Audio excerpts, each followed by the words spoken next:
पहलवानों की, भारतीय पहलवानों की, क्योंकि भारतीय पहलवानों के लिए एक बड़ा झटका लगा है। राष्ट्रमंडल खेल महासंघ ने साल 2026 में होने वाले राष्ट्रमंडल खेलों से कुश्ती को बाहर कर दिया है। अब इस फैसले से न केवल पहलवानों में बल्कि खेल प्रेमियों में भी निराशा का माहौल देखने को मिल रहा है। निराश होना लाजमी भी है, क्योंकि कुश्ती में देश के पहलवान सबसे ज़्यादा मेडल लाते हैं और यही वजह है कि इसका विरोध शुरू हो गया है कि आखिर कुश्ती को राष्ट्रमंडल खेलों से बाहर का रास्ता क्यों दिखाया गया।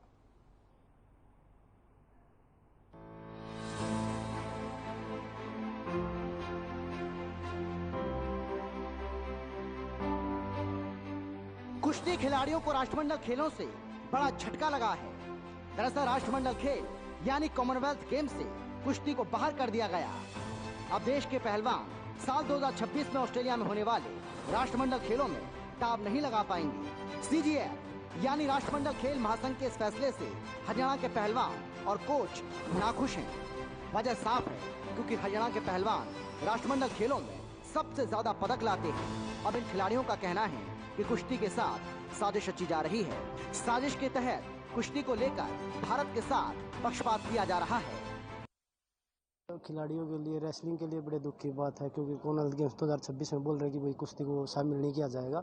तो सभी इंडियन के लिए और इंडियन रेसलिंग के लिए बड़े दुख की बात है। ऐसा नहीं होना चाहिए, क्योंकि हमारा सबसे पुराना गेम है और रेसलिंग में हम मेडल जीतते हैं। चाहे ओलंपिक लगा लीजिए, वर्ल्ड चैंपियनशिप लगा, कोई भी टूर्नामेंट लगा लीजिए आप, उसमें रेसलिंग में मेडल जीतते हैं। और ऐसे रेसलिंग को बाहर करने की जब भी कोई चर्चा आती है तो बड़े दुख होता है खिलाड़ियों को, रेसलिंग वालों को। तो मेरे हिसाब से ये नहीं होना चाहिए, इस पर एक बार दोबारा से विचार करना चाहिए और कुश्ती को शामिल रखना चाहिए। और जहाँ तक ये कॉमनवेल्थ से कुश्ती को जो निकालने का सवाल है जी, ये खिलाड़ियों के लिए एक बहुत ही गलत संदेश जा रहा है, क्योंकि हर एक जो खिलाड़ी होता है वो एक टारगेट सेट करके अपनी रेसलिंग करता है।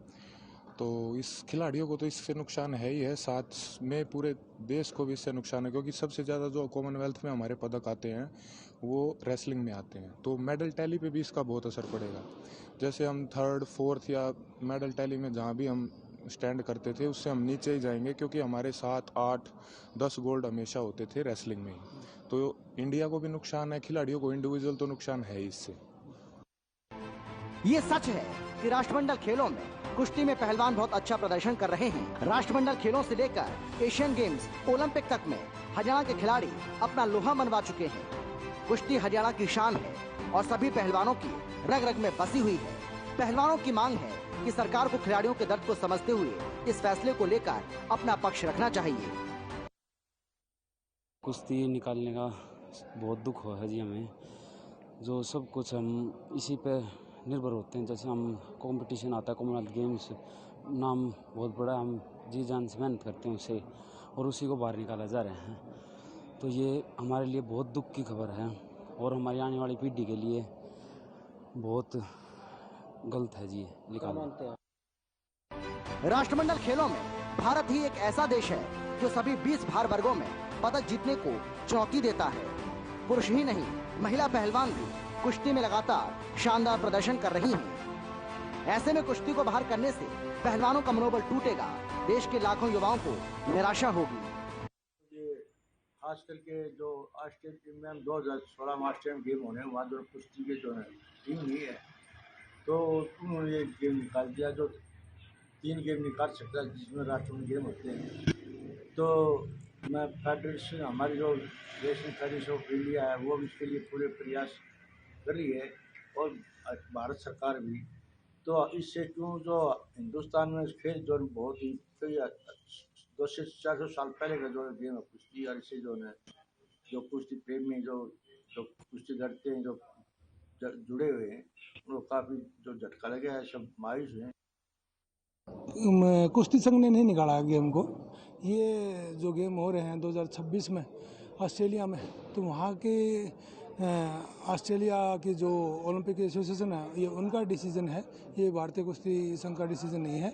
और ये बड़ा ही शर्मनाक डिसीजन है, क्योंकि कुश्ती एक ऐसा खेल है जो 200 से ज़्यादा देशों में खेला जाता है और बहुत पॉपुलर है पूरे वर्ल्ड में। तो इसको दोबारा से डालना चाहिए, उनको अपनी गलती सुधारनी चाहिए। ऐसा करते हैं कई चीज़ों में। जब इनकी टीम जैसे कोई देश कराता है ना, तो उनके अच्छे खिलाड़ी नहीं होते, वो क्या करते हैं रेसलिंग को, उनके रेसलर अच्छे नहीं होंगे, निकाल ऐसे कर देते हैं। 2000 टोक्यो में आपको पुरानी बात याद होगी, जब 2020 में जो टोक्यो में होना था, उसको रेसलिंग को भी निकाल दिया था, लेकिन उस टाइम रशिया ने और बहुत देशों ने विरोध किया और एकदम वापस वो आ गई थी इस तरह। तो इसमें भी ऐसा ही होगा, ऐसा नहीं अभी इसका बहुत विरोध होगा और ये वापस आएगी, क्योंकि इसमें हमारे हमेशा देखिए इंडिया का बहुत अच्छा इसमें एक अच्छा रिस्पॉन्स रहता है, अच्छे मेडल आते हैं हमारे। मतलब अगर छः कैटेगरी हैं, छः मेडल हमारे पूरे आए हमेशा। हालांकि हरियाणा सरकार का कहना है कि वो केंद्र को इसके लिए एक प्रस्ताव भेजेगी जिससे ऐसा ना हो। ये बड़ा चिंता का विषय है, निश्चित तौर से इसके बारे में बातचीत की जाएगी।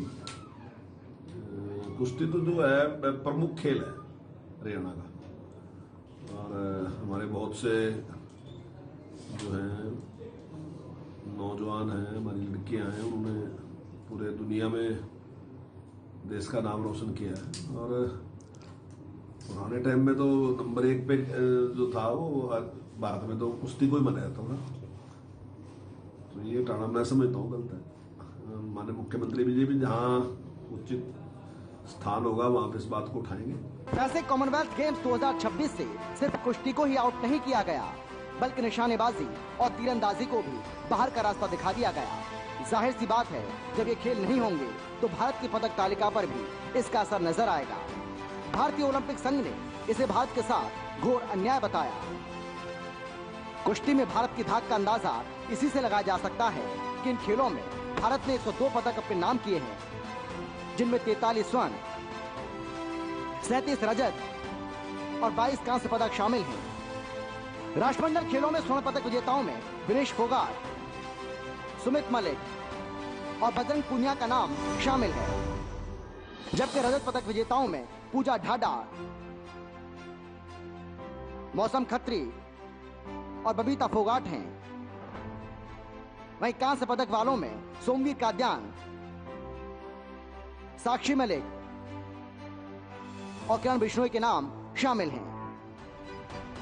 खास बात यह है कि हरियाणा की कुश्ती को लेकर बॉलीवुड में दंगल और सुल्तान जैसी फिल्में भी बनाई जा चुकी हैं, जो जबरदस्त हिट भी रही। देश में कुश्ती को लेकर जो जुनून है, उस पर अब सरकार क्या स्टैंड लेगी, इसके लिए इंतजार करना होगा। ब्यूरो रिपोर्ट, हर खबर।